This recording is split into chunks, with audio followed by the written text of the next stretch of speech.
मार्गदर्शन 12वीं परीक्षा विशेष क्विज कॉन्टेस्ट में बहुत बहुत स्वागत है आपका। अपेक्षा है आपकी तैयारी चल रही होगी और आप पूरे मनोयोग से समर्पित भाव से अपनी तैयारी कर रहे होंगे। एक विशेष निवेदन है, जब आपकी तैयारी चरम पर है और निकट में परीक्षा है, हो सकता है उस समय कई ऐसे किताब आपको देखने को मिलते होंगे, कई गाइड ऐसे देखने को मिलते होंगे या फिर कई वीडियो ऐसे देखने को मिलते होंगे जो आपको झांसे में रखने की कोशिश करता होगा। हमको पढ़ लो, हमको सुन लो, फिर किसी की कोई ज़रूरत नहीं होगी। ऐसे झांसे में ना पड़े, बस केवल ये प्रयास करते रहें, अपना परिश्रम करें और अपना जो मुख्य बुक है उसको आधार मानते हुए अपनी तैयारी करें। हमारा यह प्रयास आपकी तैयारी में मदद करने वाला है। हम ये नहीं कहते कि केवल और केवल आप इसी को सुनो, इसे भी सुनो और इसी अपेक्षा के साथ इसे भी सुनो। आज हम आपके बीच में हैं डी ब्लॉक और एफ ब्लॉक के 25 महत्वपूर्ण सवाल के साथ। ये वो सवाल हैं जो विगत परीक्षाओं में कई बार पूछे गए हैं। आज के लकी पार्टिसिपेंट्स कौन होंगे, इसके लिए हम आमंत्रित करते हैं निशा कुमारी को, जो आएंगी और नेम बॉक्स से एक पर्ची खींचेंगी।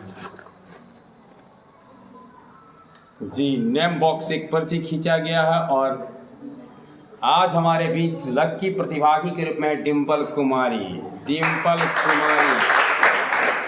बहुत बहुत स्वागत है डिम्पल आपका, बैठिए।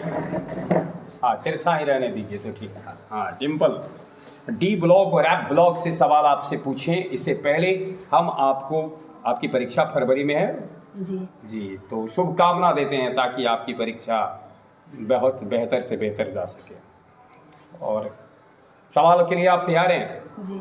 डी ब्लॉक तत्व को हम संक्रमण तत्व कहते हैं, वहीं एफ ब्लॉक तत्व को अंतः संक्रमण तत्व कहते हैं। और सवाल पहला आपके लिए है, लोहा में जंग लगता है। देखे होंगे ना, लोहे में जंग लग जाता है, तो लोहे में जंग लगने से रोकने के लिए कौन सा तरीका अच्छा होगा? ऑप्शन है आपके लिए, आयरन का कैथोड बना दे।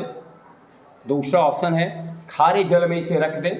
तीसरा ऑप्शन है ये और बी में से कुछ भी, खारे जल में रखकर या आयरन का कैथोड बनाकर। और डी है इनमें से कोई नहीं, आयरन का कैथोड बनाकर। आयरन का कैथोड बनाकर, बिल्कुल सही है। अगला सवाल आपसे है, कौन सी धातु निम्न में ऐसी है जो जल से जब अभिक्रिया करती है तो हाइड्रोजन मुक्त नहीं करता है, यानी हाइड्रोजन को नहीं छोड़ता है? कौन सी धातु, जो हम बोलेंगे उनमें से आपको बताना है।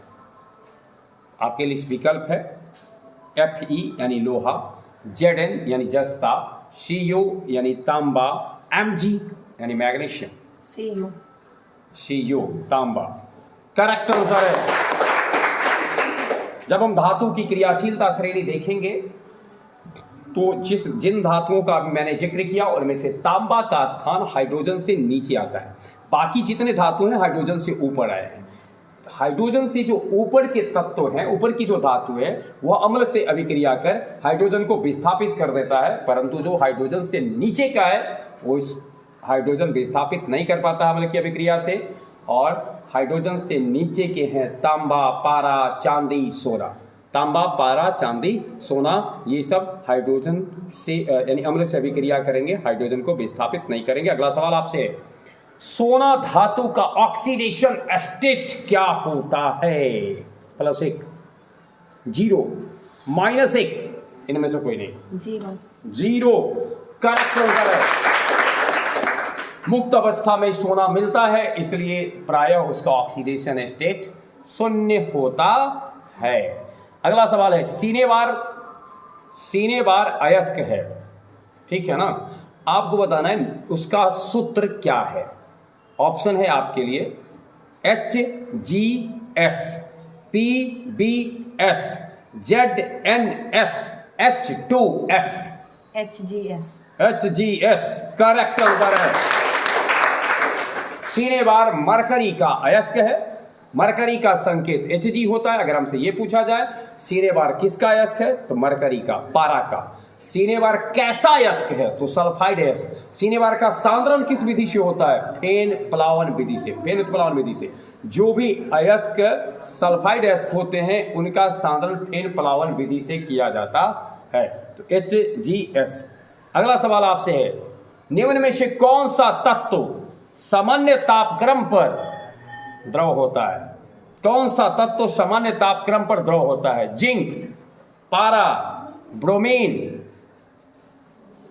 ऑप्शन डी है बी और सी, बी और सी। यानी पारा भी और ब्रोमीन भी। जी। पारा धातु द्रव अवस्था में है, ब्रोमीन अधातु द्रव अवस्था में। बिल्कुल सही उत्तर दिया है। हमारे आवर्त सारणी में प्रयोग सामान्य तापक्रम पर जो द्रव अवस्था में पाई जाने वाली धातु है वह पारा है, और द्रव अवस्था में पाई जाने वाली अधातु है वह ब्रोमीन है। अगला सवाल आपसे है, प्रथम श्रेणी का जो संक्रमण श्रेणी है, संक्रमण तत्व है ही, डी ब्लॉक तत्व आपसे क्वेश्चन ही है, और डी ब्लॉक तत्व में प्रथम वर्ग जो है, प्रथम संक्रमण श्रेणी है, उसमें सबसे उच्च ऑक्सीकरण अवस्था निम्न में कौन प्रदर्शित करता है? निकेल, क्रोमियम, लोहा, मैग्नीज। MnNiCrFe। Mn यानी मैग्नीज। करेक्ट आंसर है। फोटोग्राफिक फिल्म प्लेट में, फोटोग्राफिक जिस पे हम लोग करते हैं, उसमें कौन सा घटक निम्न में अनिवार्य होता है? Silver nitrate, silver bromide. पहले ये बताइए कि फोटो तो खींचा जाता है, उसका रील देखे हैं ना? हाँ जी, तो समझ गए होंगे। तो उसमें निम्न में कौन रहता है? Silver nitrate, silver bromide, sodium chloride, oleic अम्ल। Silver bromide. सिल्वर ब्रोमाइड, बिल्कुल सही उत्तर दिया है। निम्न में किसे संक्रमण तत्व भी कहा जाता है? मैंने कई बार जिक्र किया, अगर थोड़ा सा आप ध्यान से अगर सुने होंगे तो इसका उत्तर आप बता देंगे। संक्रमण तत्व कहा जाता है, ऑप्शन है ए में एस ब्लॉक तत्व को, ऑप्शन बी है पी ब्लॉक तत्व को, ऑप्शन सी है डी ब्लॉक तत्व को, और ऑप्शन डी है इनमें से किसी को नहीं। डी ब्लॉक तत्व को। डी ब्लॉक तत्व को करेक्ट आंसर है। अब तक 8 सवाल हमने आपसे पूछा और 8 का सही उत्तर आपने दिया है। और लेकिन अगला सवाल देखिए, 9वां थोड़ा सा जटिल नजर आ रहा है। निम्न में से किसका चुंबकीय आघूर्ण सबसे अधिक होता है ना? उसके जिसका भी अधिक होता है हम उसको बताएं, उसका बाह्यतम कक्ष का इलेक्ट्रॉनिक विन्यास बताएंगे। आपको बताना है बाह्यतम कक्ष का इलेक्ट्रॉनिक विन्यास इनमें से कौन है जिसका चुंबकीय आघूर्ण सबसे अधिक होता है? ऑप्शन आपके लिए 3D5, 3D2, 3D7, 3D9। 3D5। 3D5 का सबसे अधिक होता है। करेक्ट आंसर है। ऐसा इसलिए हो जाता है कि उसमें अनप्योर्ड इलेक्ट्रॉन सबसे अधिक होते हैं, इसलिए उसका चुंबकीय आघूर्ण सबसे अधिक होता है। हरा थोथा, ग्रीन विट्रोल किसको कहा जाता है? अगला ध्यान में सुनिए, हरा थोथा FeSO4 × 7H2O, CuSO4 × 5H2O, CuSO4 × 2H2O, इनमें से कोई नहीं। FeSO4 × 2H2O, 7H2। 7H2। जी करेक्ट आंसर है। फेरस सल्फेट हेप्टाहाइड्रेट को कहते हैं हरा थोथा, CuSO4 × 5H2O को कहते हैं नीला थोथा यानी ब्लू विट्रोल कहते हैं। वहीं जिंक सल्फेट को कहते हैं ZnSO4 × 7H2O को कहते हैं और उजला थोथा। ठीक है, तो ताम्र सल्फेट को नीला थोथा, फेरस सल्फेट को हरा थोथा और जिंक सल्फेट को उजला थोथा कहते हैं। क्वेश्चन नंबर 11 आपके लिए है। आपको बताना है निम्न में कौन सा धातु प्रकृति में मुक्त अवस्था में प्राप्त हो जाता है? सोडियम, लोहा, जिंक, सोना। सोना मुक्त अवस्था में मिल जाता है, पक्का? जी करेक्ट आंसर है। सोना उत्कृष्ट धातु है, इसलिए वो मुक्त अवस्था में मिल जाता है। इस अर्थात इसकी ये यौगिक अवस्था में बहुत कम मिलता है, मुक्त अवस्था में यह प्रायः मिल जाता है। निम्न में कौन प्रतिचुंबकीय है? CO2 plus Ni2 plus, CO2 plus, Zn2 plus. CO2 plus, CO2 plus, Ni2 plus, CO2 plus, Zn2 plus. Zn2 plus हमको नहीं मालूम, आप सोच लीजिए थोड़ा सा। Zn2 plus, Zn2 plus, CO2 plus नहीं। चलिए ठीक है, आइए कौन सी धातु अम्ल के जलीय विलयन से हाइड्रोजन गैस विस्थापित करेगी? अभी थोड़ा देर पहले हम बताए थे, लेकिन एक बार फिर से पूछ रहे हैं आपसे, कौन सी करेगी? समझ गए? कौन सी करेगी, ध्यान में रखिएगा। तांबा, चांदी, सोना, सोडियम। तांबा। अभी तो थोड़ा तो पहले ही आपने बताया तांबा नहीं करेगी। गलत उत्तर हो गया है, सोडियम करेगा, है ना। तांबा नहीं कर, तांबा तो नहीं कर सकता। तांबा, चांदी, सोना ये सब नीचे के हैं, कभी नहीं कर सकते हैं, उससे ऊपर वाला करेंगे। अगला सवाल आपसे है, पृथ्वी की परत भूपर्पटी जो दिख रहा है उसमें सबसे अधिक मात्रा में कौन सा तत्व पाया जाए, कौन सी धातु पाई जाती है? कौन सी धातु? बात है धातु की, तत्व की अगर होगी तो दूसरा आंसर होगा, धातु की बात है। Aluminium, AlFeCANA, aluminium. Aluminium correct answer है। प्रथम पंक्ति का संक्रमण तत्व निम्न में कौन नहीं है? Fe, Cr, Mg, Ni। Mg यानी मैग्नीशियम। ऐसे भी संक्रमण नहीं है, मैग्नीशियम संक्रमण तत्व तो नहीं है, वरन की वह एस ब्लॉक तत्व है। और आप बिल्कुल सही उत्तर दिए हैं। प्रथम पंक्ति में संक्रमण तत्वों की संख्या, संक्रमण तत्वों में सबसे सामान्य ऑक्सीकरण अवस्था होती है +2, +3, +4, इनमें से कोई नहीं। +2 +2 राइट आंसर। 16 सवालों में से एक थोड़ा सा गलत हो गया है, लेकिन चलिए 17वां सवाल आपसे है, निम्न में किसकी ऑक्सीकरण अवस्था सबसे अधिक होती है? Manganese, Pt, Fe, Ni, Mn, Pt, Fe, Ni। Mn repeated question है, समझ रहे ना जी, बिल्कुल सही उत्तर दिया है। अच्छा, आपके लिए अगला सवाल है। अभी आपने कहा Mn की ऑक्सीकरण अवस्था सबसे अधिकतम होती है, जितना आपने बताया उस पिछला क्वेश्चन था उसके अनुसार ही आपको बताना है कि अभी जिसका हम चर्चा करेंगे उसमें Mn की ऑक्सीकरण संख्या सबसे कम किस में है? MnSO4, MnO2, Mn3O4, Mn2O7। MnSO4 MnSO4 में करेक्ट आंसर है।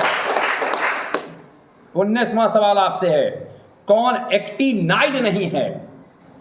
एक्टिनाइड नहीं है। F ब्लॉक तत्व का 2 श्रेणी है, लैंथेनाइड और एक्टिनाइड। तो इसमें से आपको बताना है 4 जो विकल्प में हम बोलने वाले हैं उनमें से कौन एक्टिनाइड नहीं है। ऑप्शन है क्यूरियम, बी में कैलिफोर्नियम, सी में यूरेनियम, डी में terbium. Terbium terbium is the right answer. कौन रंगहीन आयन है? रंगहीन आयन है Cu+, CO2+, Ni2+, Fe3+। Fe3+। रंगहीन आयन है फिर से बोलिए तो। Cu+, CO2+, Ni2+, Fe3+। Cu+। Right answer है। निम्न में कौन आयन प्रतिचुंबकीय है? Cr3+, V2+, Sc3+, Ti3+। Ti3+। वाह क्या बात है। और अगला सवाल आपसे है, कॉपर सल्फेट के घोल में अगर पोटासियम आयोडाइड को डाला जाएगा तो एक उजला अपक्षेप प्राप्त होता है। यह उजला अपक्षेप निम्न में कौन है? Cu2, Cu2I2, Cu2SO4, I2। फिर से Cu2I2, Cu2SO4, I2। CO2I2। Correct answer है। Cu2I2 यानी क्यूप्रस आयोडाइड। क्यूप्रस आयोडाइड का श्वेत अपक्षेप प्राप्त होता है जब कॉपर सल्फेट को पोटासियम आयोडाइड में डालते हैं। तो अगला सवाल आपसे है, सल्फर डाइऑक्साइड निम्न में से किस तत्व में, सॉरी क्वेश्चन है आपके लिए, निम्न में से किस तत्व में 4F ऊर्जा स्तर क्रमिक रूप से भरता है? ऑप्शन लैंथेनाइड, एक्टिनाइड, संक्रमण धातु, मुद्रा धातु। लैंथेनाइड। करेक्ट आंसर है। और जल में कौन रंगहीन है? जल में कौन रंगहीन है? Tr3+, V3+, Cr3+, Sc3+। Sc3+। Correct answer है। अब एक सवाल आपसे पूछते हैं, वो आखिरी सवाल होगा। आपको बताना है अंतः संक्रमण तत्वों की संख्या कितनी है? अंतः संक्रमण तत्वों की संख्या कितनी है? ऑप्शन है आपके लिए 28, 26, 20, इनमें से कोई नहीं। 28, 20, 26, इनमें से कोई नहीं।